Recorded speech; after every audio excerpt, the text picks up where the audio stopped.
दोस्तों, आज के इस वीडियो के अंदर हम आपको बताने जा रहे हैं फिक्स डिपॉजिट के ब्याज के रिलेटेड इनकम टैक्स लायबिलिटी के बारे में।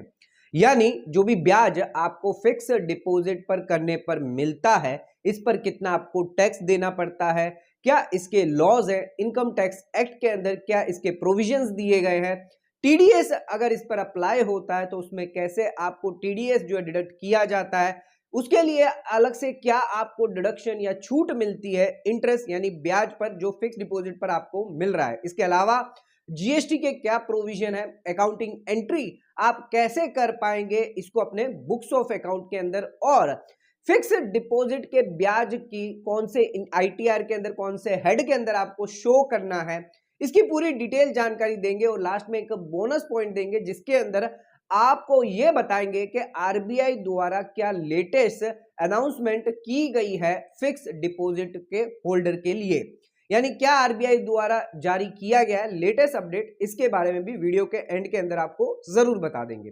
तो दोस्तों, आज का वीडियो आपके लिए इंपॉर्टेंट है क्योंकि आज के वीडियो के अंदर हम इंटरेस्ट ऑन फिक्स डिपॉजिट के बारे में बात करने जा रहे हैं। कुछ ऐसे बेसिक पॉइंट्स जिनके बारे में ज्यादातर सभी को नॉलेज नहीं होती है या फिर ये नॉलेज लेना आपके लिए बहुत ही इंपॉर्टेंट है। तो चैनल पे सब्सक्राइब कर लीजिए और बेल आइकन पर नोटिफिकेशन पे क्लिक कर लीजिए ताकि आपको आने वाले सभी नोटिफिकेशन रिगार्डिंग हमारे वीडियोस रेगुलरली मिलते रहे। आइए स्टार्ट करते अपने वीडियो को बिना देरी करते हुए।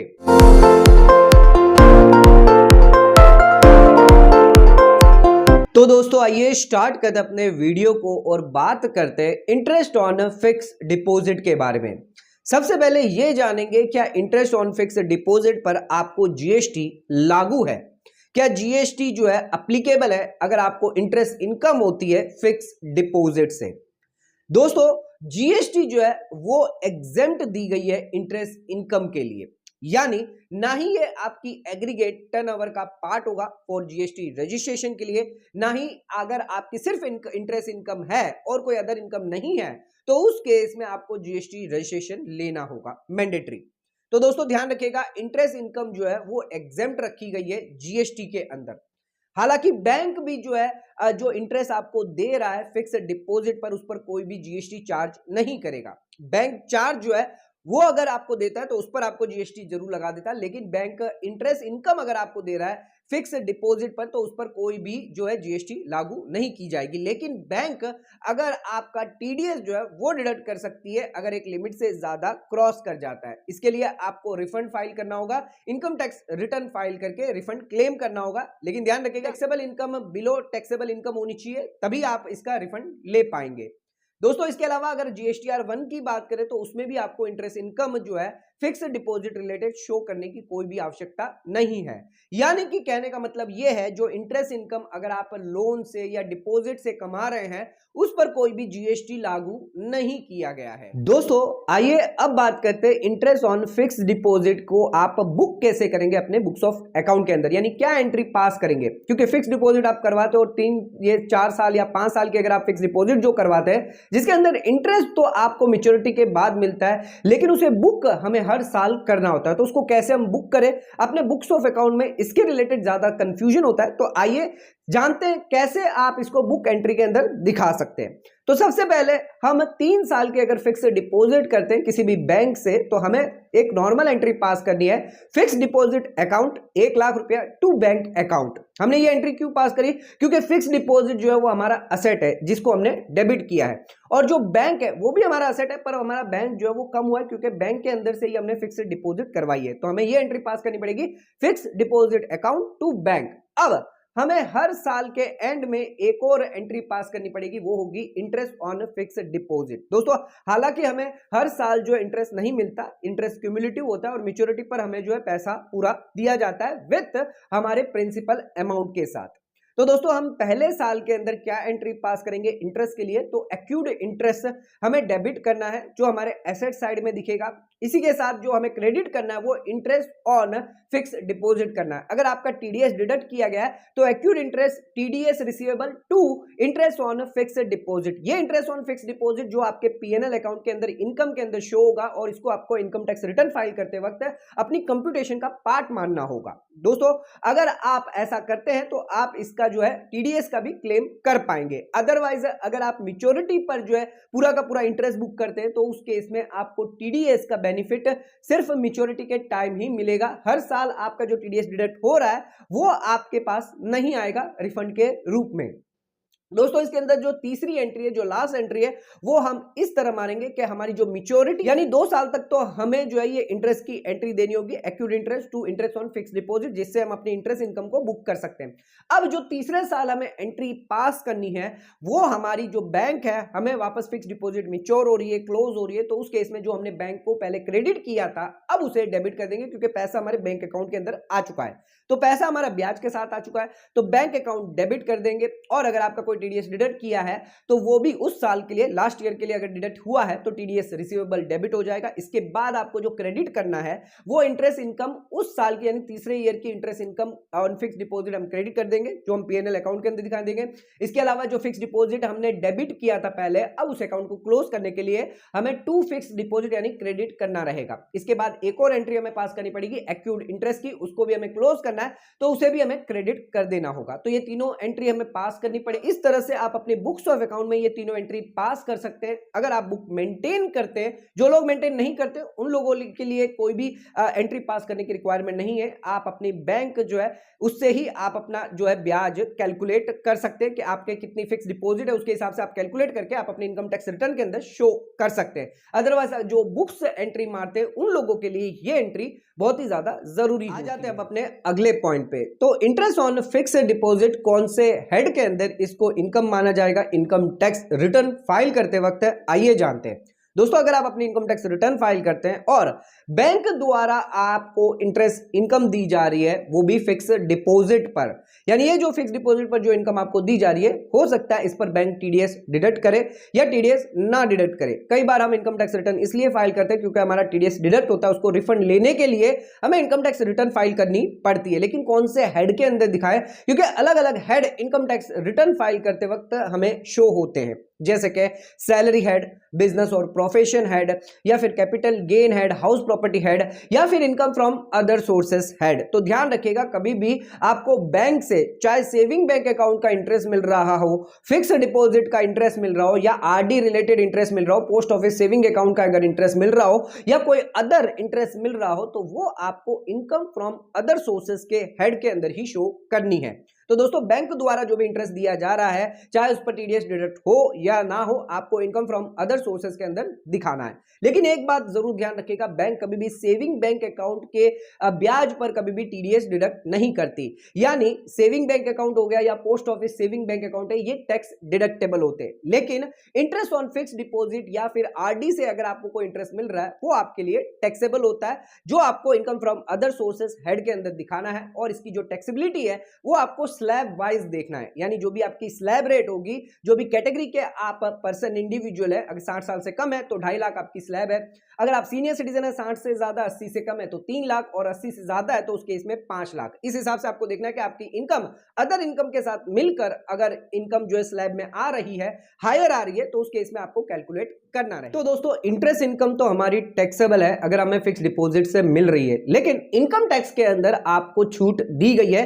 सेक्शन 80TTA और सेक्शन 80TTB के अंदर आपकी जो इंटरेस्ट इनकम है वो डिडक्टेबल है। कितना डिडक्शन आपको अलाउ किया जाएगा, आइए ये भी जान लेते हैं। सेक्शन 80TTA की बात करते हैं, जो सिर्फ रेसिडेंट इंडिविजुअल या फिर HUF इंडिविजुअल जिनकी एज 60 साल से कम है उसी के लिए यह सेक्शन लागू किया गया है। अगर आपको सेविंग बैंक अकाउंट से ब्याज मिल रहा है तो उस केस में 10,000 तक की आपको छूट मिल जाती है। सेविंग बैंक अकाउंट चाहे वो कोऑपरेटिव बैंक हो या किसी निजी बैंक का हो या पोस्ट ऑफिस से अगर आपको मिल रहा हो, तो इन पर आपको 10,000 तक की छूट मिलती है पूरे साल के अंदर। अब इसमें जो है 80TTA के अंदर आपको सीनियर सिटीजन अगर आप हैं तो उसमें छूट नहीं मिलेगी। सीनियर सिटीजन के लिए अलग से सेक्शन दिया गया है, सेक्शन 80TTB, यानी 80TTB के तहत आप सीनियर सिटीजन अगर आप है, रेसिडेंट है, आपकी एज 60 साल या उससे ज्यादा है, तो आप 50,000 तक की छूट ले सकते हैं। दोस्तों 80TTA के अंदर सिर्फ interest on saving bank account के 10,000 तक के ब्याज की छूट मिलती है, लेकिन 80TTB के अंदर अगर आप सीनियर सिटीजन है तो आपको सेविंग बैंक अकाउंट के अलावा अगर आपको फिक्स डिपॉजिट का ब्याज मिल रहा है या फिर आरडी रिलेटेड कोई ब्याज मिल रहा है, डिपॉजिट रिलेटेड कोई ब्याज मिल रहा है, तो उसमें 50,000 रुपए तक आपको छूट मिल जाती है। यानी सीनियर सिटीजन को जो है फिक्स डिपॉजिट इंटरेस्ट इनकम पर 50,000 रुपए तक के ब्याज की छूट मिलती है इनकम टैक्स एक्ट के अंदर। आते हैं अपने अगले पॉइंट पे कि आप अपना टीडीएस कैसे अवॉइड कर सकते हैं ऑन फिक्स डिपॉजिट, यानी बैंक आपका टीडीएस ना काटे या बैंक अगर डिडक्ट कर लेती है टीडीएस तो उस केस में आप अपना टीडीएस कैसे बचा सकते हैं या टीडीएस कैसे आप अपना रिफंड मंगवा सकते हैं, आइए जानते हैं।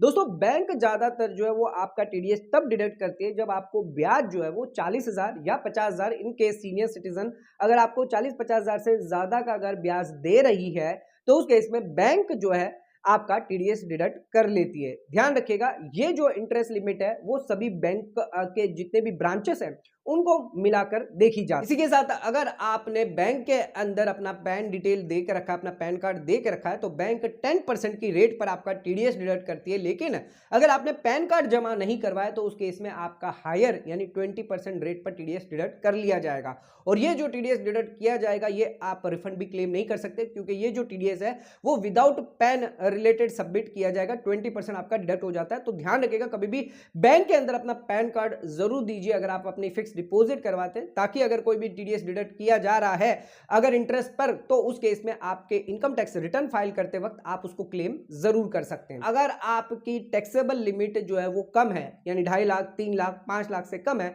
तो उस केस में आप बैंक को रिक्वेस्ट कर सकते हैं और फॉर्म सबमिट कर सकते हैं, फॉर्म 15G या फॉर्म 15H। फॉर्म 15G उन लोगों के लिए जिनकी एज 60 साल से कम है, लेकिन फॉर्म 15H की बात करें तो सीनियर सिटीजन अगर आप हैं, आपकी एज 60 साल से ज्यादा है, तो आप फॉर्म 15H जमा कर सकते हैं। ये दोनों फॉर्म जो है वो आप जमा कर सकते हैं, जो भी आप पे लागू होगा। इससे बैंक जो है आपका टीडीएस डिडक्ट नहीं करेगी। लेकिन ध्यान रखिएगा, अगर बैंक ने आपका टीडीएस डिडक्ट कर लिया है तो उस केस में आपको ये फॉर्म तभी भी जमा कर दीजिए, ताकि बैंक बाकी के जो क्वार्टर है उसमें आपका टीडीएस डिडक्ट करना बंद कर देगी। ध्यान रखिएगा, ये जो फॉर्म है वो आप स्टार्टिंग के फाइनेंशियल ईयर में सबमिट कर दिए, ताकि बैंक जो है वो आपका टीडीएस डिडक्ट ना करे। अगर बैंक गलती से टीडीएस डिडक्ट कर लेती है तो उस केस में आपको अपनी इनकम टैक्स रिटर्न फाइल करनी पड़ेगी, उस रिफंड को, उस टीडीएस अमाउंट को अपने रिफंड मंगवाना पड़ेगा। अगर आपकी इनकम टैक्स लिमिट जो है वो निल आती है, इनकम टैक्स लायबिलिटी जो है वो अगर निल आती है। ये जो फॉर्म है वो रेसिडेंट पर्पस के लिए ही है, सिर्फ नॉन रेसिडेंट वालों के लिए नहीं है।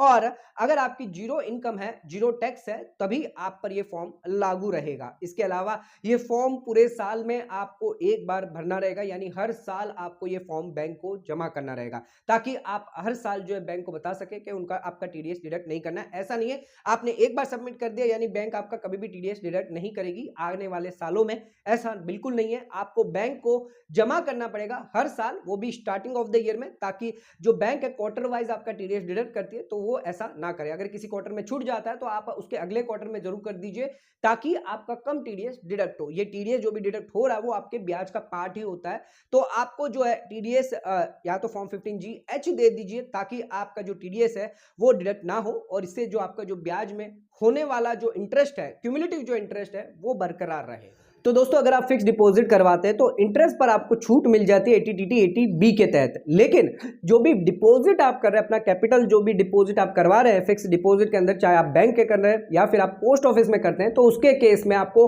1.5 लाख की हर साल छूट मिल जाती है। सेक्शन 80C अलाउ करता है, अगर आप 5 साल की टाइम डिपॉजिट करवाते यानी फिक्स डिपॉजिट करवाते हैं 5 साल के लॉक इन पीरियड के साथ, तो आपको हर साल टैक्स में छूट मिलती है 1.5 लाख रुपए। यानी किसी साल में आपने 3 लाख रुपए करवाए तो उस साल आपको सिर्फ 1.5 लाख की छूट मिलेगी, ना कि पूरे 3 लाख की।